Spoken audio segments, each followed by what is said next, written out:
So, Dan, welcome. Why don't you just start by giving us sort of a brief overview, and then we can take it from there. Just tell us about yourself. You've heard that question, right?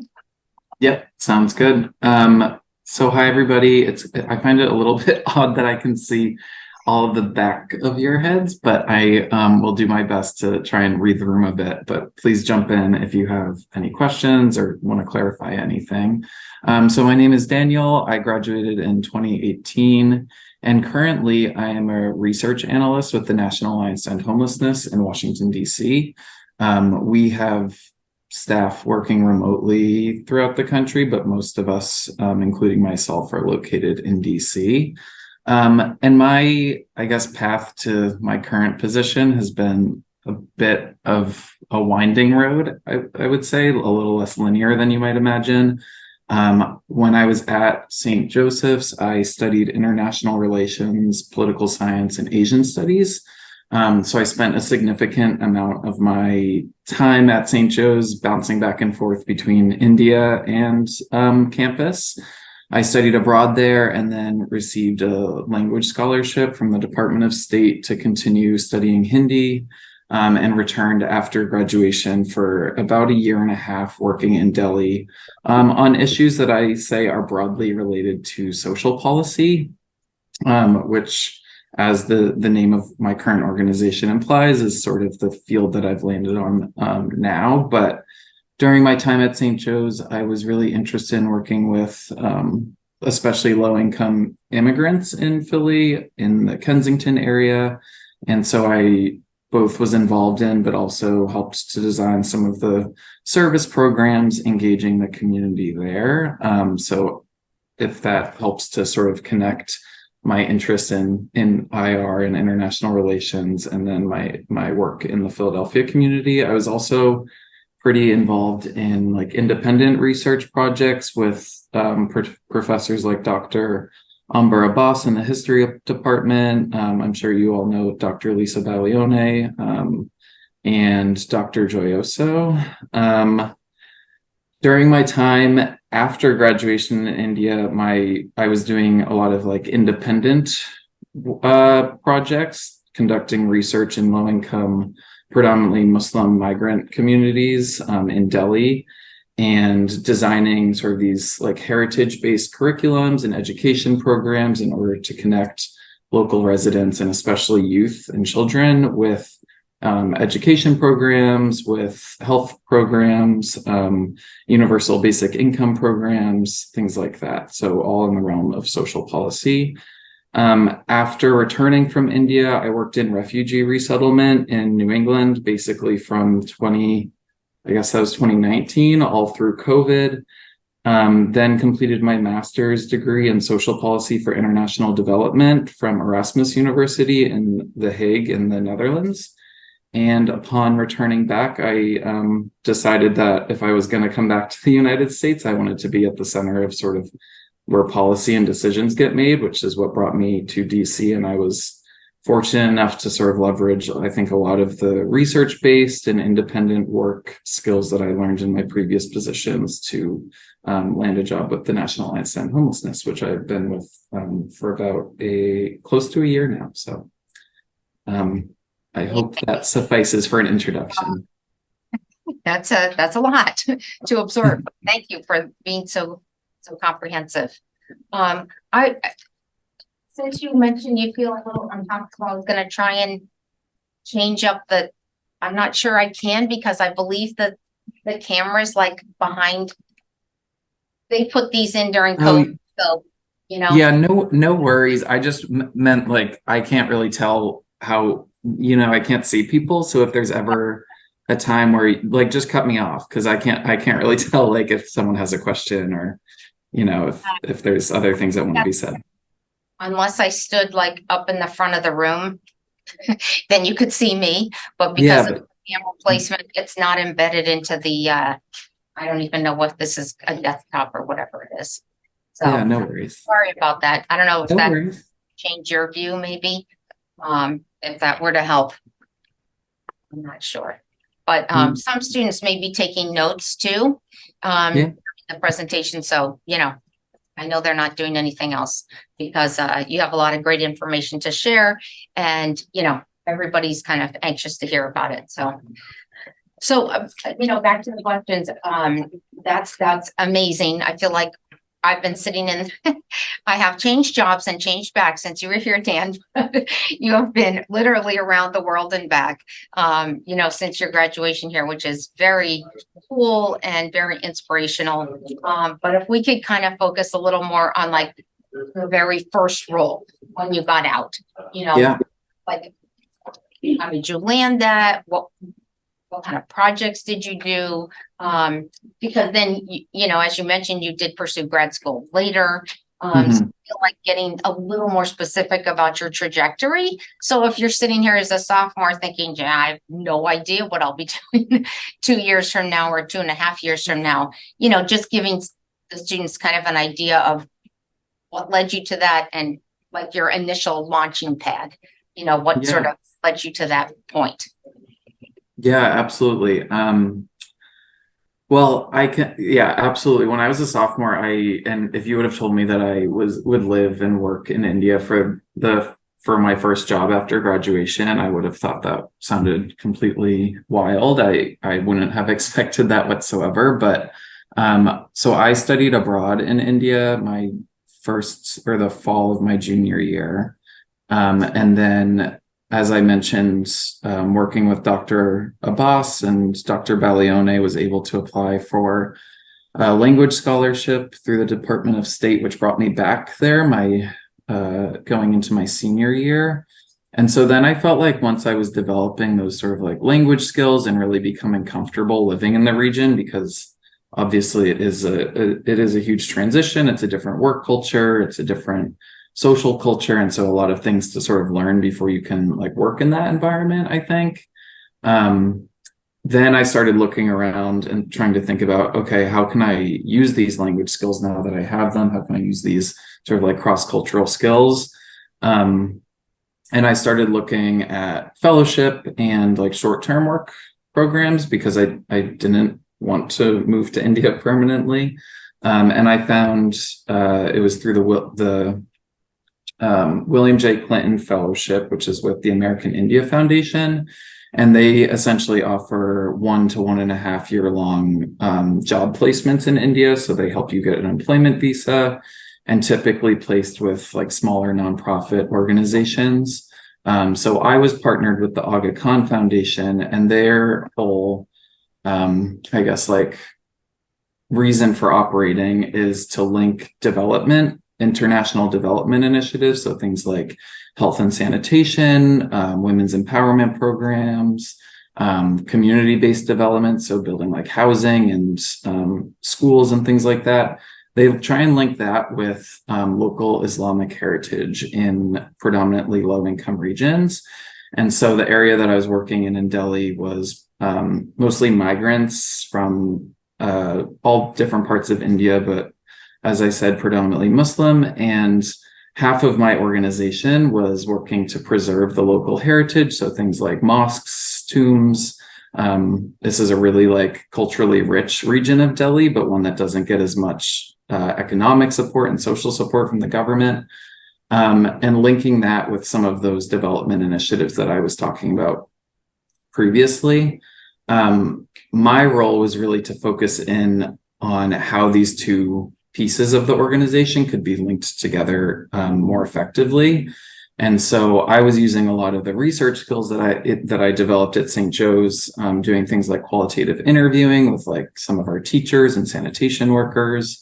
I would follow some of the conservation architects that we worked with, like to the site, and learn about what they were doing, to really just like find areas where there could be synergy between the two programs. And then I was developing like a curriculum for the school based on those interviews. I was developing like instructional programs for the sanitation workers based on those interviews, to try and think about ways in which these two parts of the project could be linked together. I was the only foreigner working at my organization. I was the only white person. I was really like felt completely out of place there, but I think that was sort of what they were looking for, was somebody with a completely outside perspective in order to go in and really like use things like surveys, in-depth interviews, those sorts of things, like I said, to analyze the situation and see how the development work could be a little bit more in tune with the preservation work, and the preservation work could be a bit more in tune with the development work. Yeah, please go ahead. How did you get in touch with the Clinton Foundation? Like, was that through our fellowships office on campus or independently? That's a good question.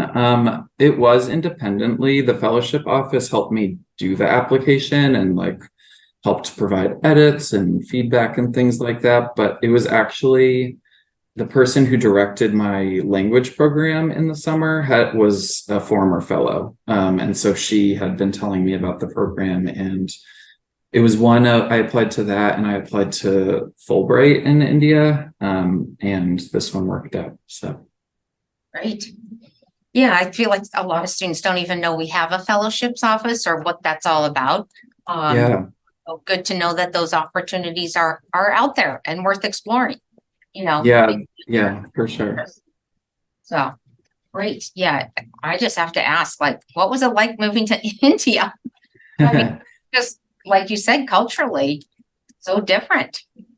Yeah, I think I felt a little bit more comfortable because I had the two previous opportunities to be there, and both of those, because they were academic programs, were I didn't have to do as much of the heavy lifting of like finding a place to live, or I had a very set schedule of my classes, and a lot of the first two times I was there, there were more foreigners around and people who were in similar situations as me. So by the third time I arrived and had to like do things like find an apartment and get transportation on my own, and buy my own food, and like hire people to bring like gas to my apartment and things like that, I felt a little bit more like, okay, I can tackle those things. It still wasn't always easy, and I felt really fortunate that my job allowed me to interact with the community so much, because I think that helped put me in touch with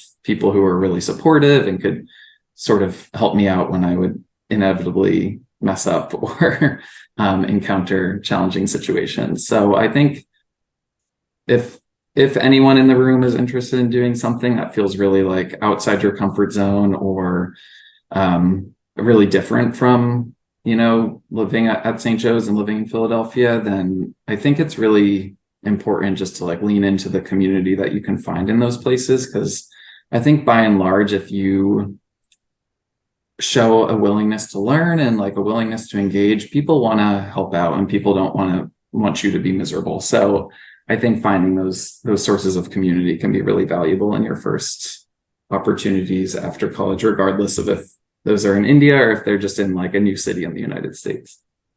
Amazing. Yeah, thank you. That's a perfect segue to my next question, which is about, I'll use the word skills, but I'll also say strengths, competencies, whatever you want to refer to as more personal qualities or more technical skills.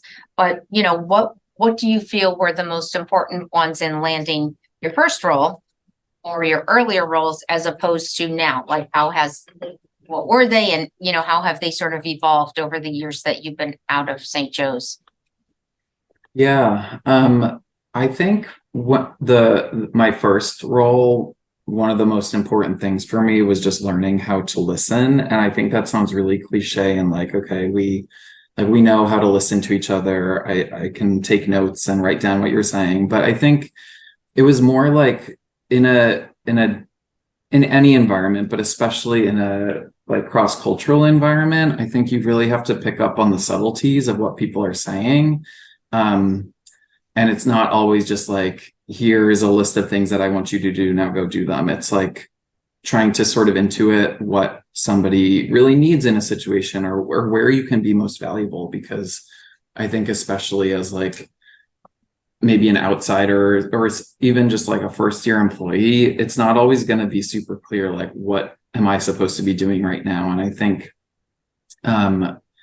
supervisors, in my experience, have really valued when I've been able to like do do whatever tasks seemed obvious, but then also go and like explore a bit more and think about those things that might be interesting to me and also then consequently useful to other people. And so I think really honing in on those listening skills also helped me form really valuable relationships that I was able to use throughout that fellowship, and which I think ultimately made me pretty successful in the work that I was doing. Because like when problems would arise, I knew that I had people who I could go ask questions of. And I think it also connected me to like things that I had no idea how to do, but were interesting to me. As a very concrete example, a lot of the people in my organization on the preservation side of things used Adobe software, which can be really like InDesign or like Illustrator. And like for me, that was very complex. Like at St. Joe's, most of what I was doing was like qualitative research and writing. And so that was a very technical skill that I did not have. But I thought that it could be useful for some of like the visualizing and presenting of some of the work I was doing. And because I had taken time and really like leaned into developing relationships with some of those architects and preservationists, they were willing to take the time to like help me learn how to use Adobe and take the time to really teach me those skills. And while I do not use Adobe really in my work anymore, I think what was valuable about that was that I learned how to learn new skills, which again sounds really cliche, but a lot of my work now involves analyzing government data and things like Excel, Tableau, using R software, but also doing qualitative research. But were all fairly new skills for me in the past few years. But I think having right out of graduation had the opportunity to learn how to do new things was really valuable. So I guess I would say less than like a specific skill. I think it's just really important to find things that are interesting to you or that seem new to you and just challenge yourself to learn those things or put yourself in spaces where you have to learn new things. Because I think even just learning how to learn and learning how to listen, those can be really valuable skills that you'll carry with you throughout your career. Yeah, amazing. I love the listening, the inclusion of that skill, because we all listen, but we don't always hear. Mm-hmm. So, and then assimilating that, using our critical thinking skills to actually apply what we heard is, as you described, taking it to that next level.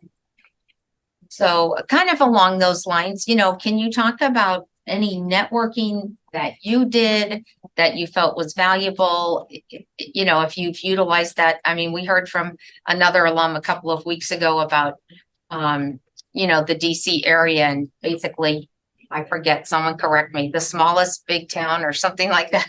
Yeah. Whatever that phrase is, like everybody knows each other, everybody knows everything about each other. So, what's your experience been networking, especially, in this field? Yeah, that's an interesting question for me. I do get the sense that, like, now that I'm in DC, that it is what was it, the smallest big town, or biggest small town. People do know each other for sure, and I think relationships matter a lot. At the same time, like, I personally have never found, or as far as I know, I've never gotten accepted to one of my roles because I knew someone. But what was invaluable to me was having good relationships with past mentors and supervisors, because I don't think I would have gotten hired especially to some of the more competitive positions that I've gotten without good letters of recommendation, without, having those connections of people who are willing to like talk through positions with me, sort of like think around how my skills were applicable to those positions. And so I think to the extent that it's possible for you, because I also recognize that, like, if a supervisor isn't really interested in getting to know you, like, that can also be really hard. And relationships aren't a one-way street, but to the extent that it is possible, I would really encourage, everyone to try and develop as as positive of relationships as possible, regardless of if you like the role or if it's like, I'm going to stay here forever, or I'm only going to stay here for a few months or a year. Like, just do your best to get people to appreciate the work that you're doing, and sort of do your best to learn about them. People like talking about themselves, and I think the more you ask questions and just like make yourself a part of the team, the better off that you'll be. I think also, just if I can continue, or does someone have a question? No, No? Okay. Question. Oh, someone does, sorry. Oh yeah, go ahead. Hey, can you hear me? Yeah. Ariana. What was the name of the fellowship program that you mentioned that kind of like got you into India? So the first one which was when I was at St. Joe's, is the Critical Language Scholarship with the U.S. Department of State. So they do language programs around the world, ones that the U.S. government deem necessary to national interests. So it's oftentimes like Arabic or Mandarin, but Hindi as well, and India and South Asian languages. Those are summer programs, as I said, throughout the world. Then the one that I did after graduating was with the American India Foundation, and it's called the William J. Clinton Fellowship, like the president. Thank you. Mm-hmm. Were you going to add on to the networking / relationship topic before we move on? Oh yes, I think, if for those of you who are interested in DC, but I think maybe this is applicable everywhere, I think DC especially gets a stigma of like, you have to like fake it until you make it. And I think, like, I'm going to be push back against that a little bit. I think that the thing that has been the most helpful in actually helping me land like the role I'm in now, which is really I think my favorite job that I've had, is being honest about the things that you've struggled with in your previous roles, with the things that you've been really successful with, like what you're looking for as well, because I think I think people, one, appreciate honesty, and I also think that you're gonna end up finding a role that is more well suited to what you're actually interested in long term, if you're really honest with yourself and with others. So that's very vague, but I do think that is an important part of networking as well, because I think it sometimes gets portrayed more as being like inauthentic and just like talking yourself up as much as possible. But I think people can tell when you're doing that, and I think that was a lesson that I learned, that it was also like okay and important to talk about things that are challenging, and maybe that is reframing that in a way that shows that you learn from those situations, but I think that can be really helpful as well. Yeah, no, I really appreciate that comment. We had a whole class period devoted to networking, and we did some practicing, introducing ourselves to each other, along down the line. And that's the goal really, is to be strategic enough to know yourself well enough to share just that information, that you would like someone else to know, but not to be phony or, inauthentic in any way. But, not everybody's meant to be in every role. So it's like, how do you find that one that is suited to you? And it's by asking those questions and presenting yourself with, the strengths and potentially the areas of development, that you're aware of. So I know I really appreciate you reiterating that. So we've asked this of all of the alums based on the various organizations that they represent, and mostly sort of to get an idea about your specific organization, and others, because students have all different wish lists when it comes to the industry and the specific company, or I guess in your case, what are you, a nonprofit? So, what my question says is, what are ways that your organization and or the industry demonstrates a commitment to diversity, equity, and inclusion? Because that's high on a lot of people's lists now. Yeah, absolutely, as it should be. I think working in housing and homelessness has been really interesting, because I think when I was at St. Joe's, let me backtrack a bit here. When I was at St. Joe's, I did do a good amount of work with local housing providers and people working to address homelessness in Philadelphia. And I think one thing that was really exciting for me with some of those organizations was the attentiveness to both lived expertise. So, having the expertise that people bring to their roles based on their lived experiences in the homelessness sector. Oftentimes that is lived experience of homelessness. And then also a real attention to racial equity and gender equity, because while we know how homelessness is an affordable housing problem, it's the lack of housing that causes homelessness. Risk factors like race and gender identity and among other things, but those two in particular, make people more, put people more at risk of homelessness. And so I think that there's a real, there needs to be, and I think maybe at the national level, there's like some catching up that's had to happen with those like grassroots organizations around building an attention to those things. And so one of the things that I work on in my role is doing like qualitative research and surveying of providers across the country. So organizations that are providing housing services to people across the country, like emergency shelters or permanent supportive housing, and the ways in which they're incorporating that lived expertise into their work. And I think that as the homelessness housing sector,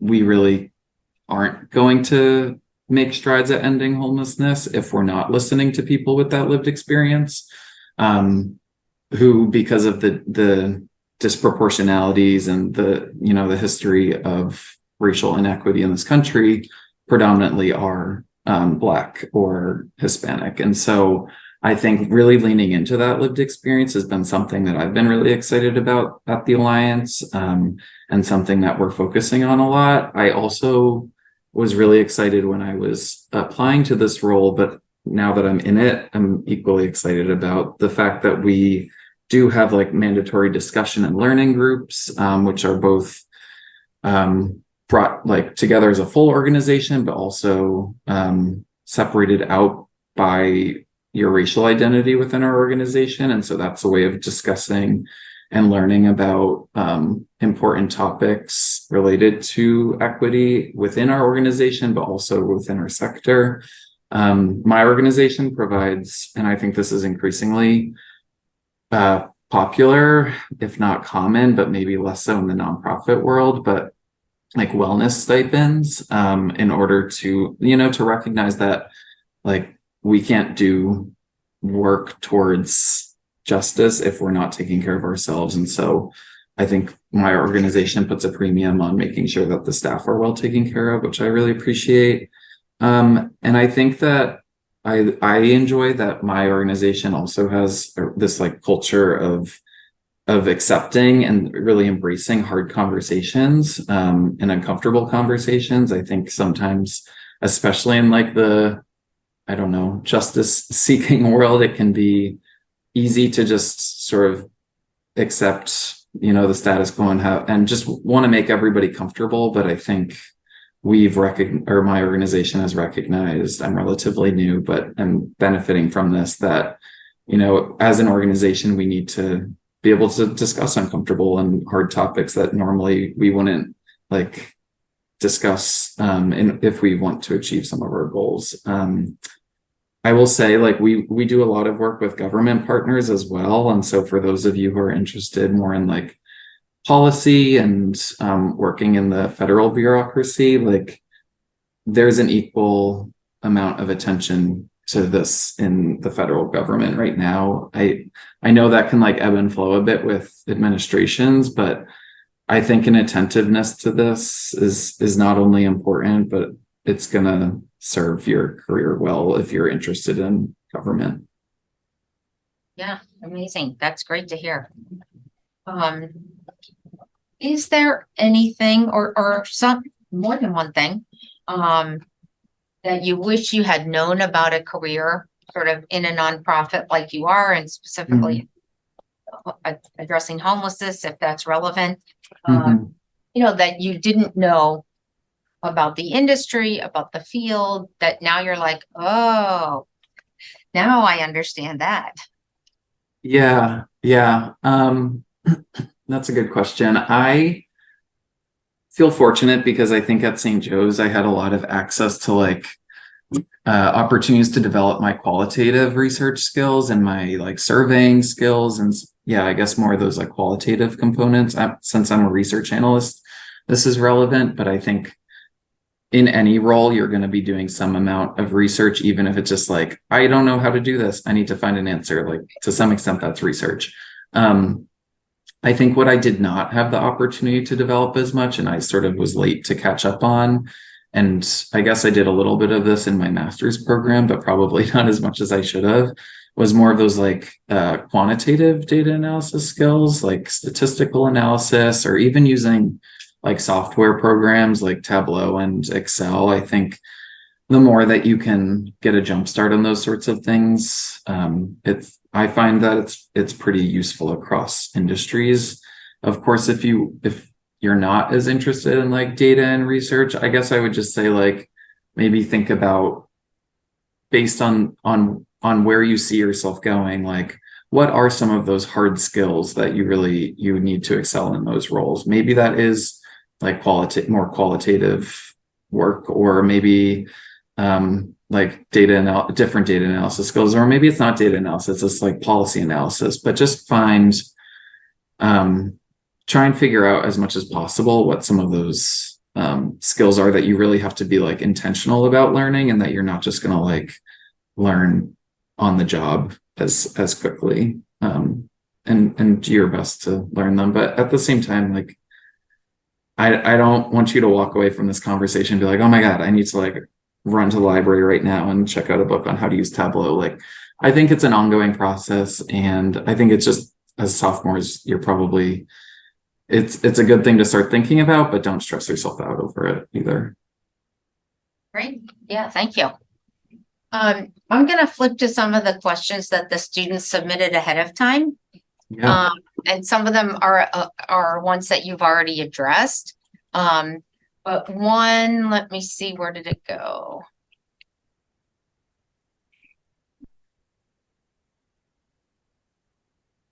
I can't find it right now. Oh, there it is. It's from Kaylee, and she wanted to know what extracurricular activities that you participated in at St. Joe's, and which ones do employers ask about the most, if any. What sort of, I guess, getting at, what are some activities and engagements students can participate in now to kind of set them up for future success? Yeah, that's a great question, Kaylee. Thank you. I guess I feel like it probably depends a little bit on like where you see yourself going. Some of the things that were really valuable for me, and that I still talk about, like when I applied for this job even, and I graduated 5 years ago, I did independent research with Dr. Abbas as for my honors thesis, and that involved doing a lot of qualitative research. And so I think that was valuable, because even though some of my initial roles were not directly as a researcher per se, doing qualitative research teaches you how to ask questions. It teaches you how to ask or talk to people that you don't know. It teaches you how to like organize things as simple as like timing and like hospitality for inviting someone in to do an interview with. And it teaches you how to think pretty critically. And so that I've always leaned back on to be able to talk about that experience. Even if you don't want to do like a year-long thesis project, I would say think about like some of the, I imagine you're writing papers for your classes. Like think about research topics that might be like relevant to what you want to do long term. A lot of employers will ask for writing samples. So if you do a good job on your papers now, then that's like a box checked off when you go to apply for jobs. I guess another thing that I talk about frequently, I worked as a service scholar with the Faith Justice Institute. So I was in classrooms leading sessions for the service learning classes, which I'm sure many of you know about, but just to to briefly mention. It was like when students go out into the community and do service related to what they're learning about in the classroom. And so I was working with professors in order to help facilitate those. And so that was a lot of like very much organizational skills, communication skills, almost like a teaching assistant role in a way. And so again, pretty concrete skills that I could talk about in interviews. And then I also directed some of the early arrival programs, specifically the Philadelphia Service Immersion Program for incoming freshmen. Again, huge organizational task of like navigating, placing over 200 students at various service sites across the city, organizing food, transportation, housing on campus. Like that was a lot. And I was doing that actually while I was in India. So that was also just like navigating time differences, but I think just like a lot of organizational skills that were super useful and that I can still talk about, because especially with the service immersion program, like I think a cliche of like when you're building a resume, a lot of times people say is like include numbers, include like measurable things. And I could be like, worked with 200 students to manage a blah, blah, blah number budget and to facilitate a 3-day service immersion program, like very legible things to employers, but also really just like useful and I think good skills that I still use today. Yeah, great. Thank you very much. I'm going to kind of combine a few questions because there's a lot of great ones. Okay. And this is more kind of about your day-to-day, what your day-to-day actually looks like. And included in that sort of a sub-question would be about, difficulties/challenges that you faced in your career and maybe how you've overcome that. We've heard a lot of lovely stories about progression and graduate degrees and all of that, but we don't hear so much about the bumps in the road. So a couple of students sort of ask that type of question. Yeah. And sorry, the first one was about the day-to-day. Yeah, like are Okay. you at your desk pretty much? Are you out Gotcha. and about? What does your day-to-day look like? And presuming that there are challenges in your day-to-day, Yeah. Okay. do those, or if they're bigger challenges, just like more organizational challenges. Yeah. Excuse me. So I would say my day-to-day, I like this role because it mixes various things together. And I have found that, and I guess a challenge of previous roles was that it was like 8 hours of doing the same thing every single day. And I didn't really like that as much. But what I really like about this role is that like some of the research I'm doing is very quantitative. So like this morning, I was looking at like census data on folks who pay more than 30% or 50% of rent. So what we call housing cost burdened or severely housing cost burden. And we're working on we do an annual it's called the State of Homelessness report, using government data. And so I was working at like looking at spreadsheets, downloading data sets, merging data sets in R and sort of building visuals of them in Tableau. But then the other significant chunk of my work is doing that like lived expertise work that I was talking about earlier. So doing a lot of interviews with people, setting up meetings and calls with service providers across the country, writing questions for surveys, meeting with my team in order to like pick their brains about the things that I'm doing. And so a lot more like networking and more like human interaction. And so I like having that balance.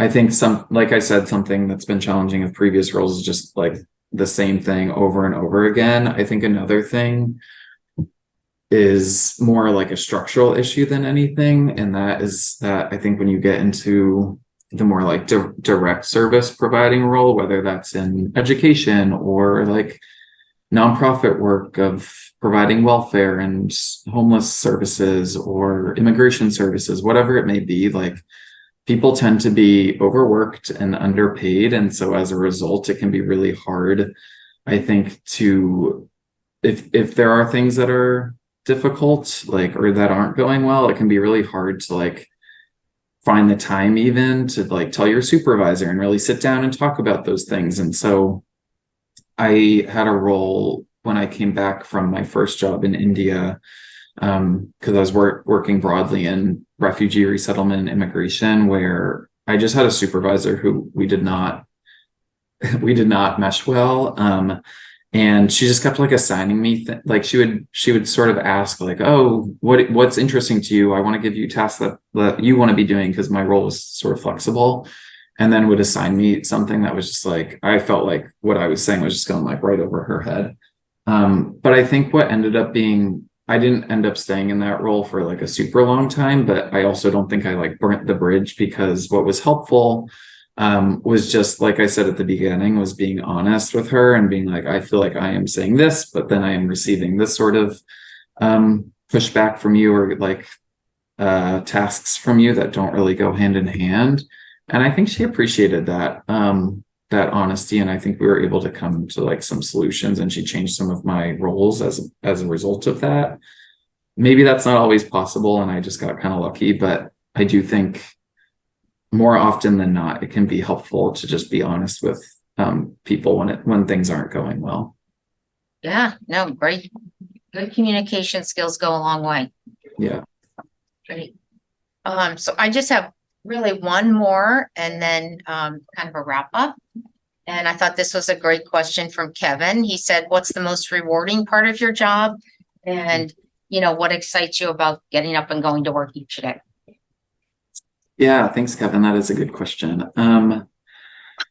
I think what excites me the most is I love the people I work with. I've definitely had like that, I guess, really that role that I was just discussing in the past, where I didn't really feel like I connected super well with the people I was working with, or like maybe this is like, and this topic I will say is really near and dear to my heart, and something that I'm really passionate about. And I think that has sort of been like consistent throughout all of the work and the roles that I've done. Like aspects of housing insecurity, and homelessness have been a part of that.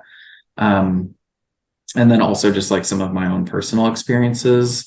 So the topic is near and dear to my heart, and I know that it is also for a lot of, if not everyone that I work with. And so I feel like that has been really valuable, to be surrounded by people who share similar values as me, and who care about this topic as much as I do. And that can be hard to find, but I think, again, just like trying to think through that when you're looking for a role, and trying to find an organization that aligns with, or at least an organization that has people that aligns with how you behave, what you value. Even if like the topic itself isn't exactly what you're looking for, like it's more of a learning opportunity. I think just trying your best to make sure that who your supervisor is, who, the people on your team are going to be, really like mesh well with how you view the world and what you think is important. I love and I guess maybe as my background shows, like I really love the qualitative side of things. I love talking to people. I love doing interviews. I love learning new things. And so I get really excited about like with these new projects, starting out by reading a lot of research and reading a lot of papers, which as students, you're probably all like, that sounds horrible. But when you're not, in it every single day, I think it gets more exciting. But then, finding like a paper that I'm really excited about by a professor, and then shooting them an email and setting up a call to ask questions about that. Or, doing qualitative interviews with some service providers in like Baltimore or something like that. I just think those are the times where I walk away from those conversations and just have to like lean back for a second and be like, wow, that was really interesting and a lot of information to process. That gets me really excited. Nice. Awesome. Thank you. Mhm. So you shared just a ton of great information. It's really inspiring, to see your commitment to the cause and all that you've done. So really my last question is just about if you have one piece of advice for the students in the room, or if there's something you feel like, which was one of the questions that Taylor submitted, is there a resource or opportunity that you feel you could have taken better advantage of at St. Joe's because they, that most of the students in the room do have time left. So, Yeah. either advice or something that the former Daniel would have taken advantage of now that he knows what's ahead. Yeah. I guess I as I've sort of mentioned, like if you can take like I recognize that this is probably such annoying advice to hear, but like if you can take like a stats class or like something that gives you those like really good data analysis skills, like so any sort of class that will give you more than just like content but research-based skills. I remember even Dr. Baglione, you might all be in it right now, I don't know, but there used to be like a sophomore seminar that we would do, and Dr. Baglione like taught me how like very methodologically, systematically, like how to write a research paper in a way that like researchers write research papers. So like doing your lit review, doing your analysis section, doing like an abstract, those sort like a methodology section. That was so useful. And I cannot emphasize enough how many times I've used those skills. I actually can't believe I haven't mentioned that yet, but like learning how to write in a way that like researchers and like professors write has been really super helpful for me. But one piece of advice outside of some of those like skill-based ones would just like, I would say, one, do something that makes you uncomfortable. Maybe that is doing like one of these classes that I'm talking about, but maybe that's like going and volunteering at a service organization in Philadelphia that you've never been to, or in a neighborhood you've never been to, or like maybe you're on the fence about studying abroad, go for it. Like do something that makes you uncomfortable, because you're going to learn a lot about yourself once you get outside your comfort zone. And then finally, I think working through COVID was really interesting, because in this like post-COVID world, I don't think we're there yet, but I have noticed that a lot of workplaces, I think it's becoming increasingly normal to like demand respect and good treatment from your employer. And I think that is so important and so valuable, because I've definitely seen, I think, people in roles where they have been overworked, underpaid, mistreated, poorly treated, and we've had to speak up for each other and really like step in and demand that for each other. But I think it's becoming more of a norm, and I think just as much as you can, I get like when you're in like earlier roles, it can be really hard to do this, but as much as you can, just like remember that at the end of the day, you're a human and you deserve to be valued as such, and regardless of the role that you are in. So yeah, advocate for yourself.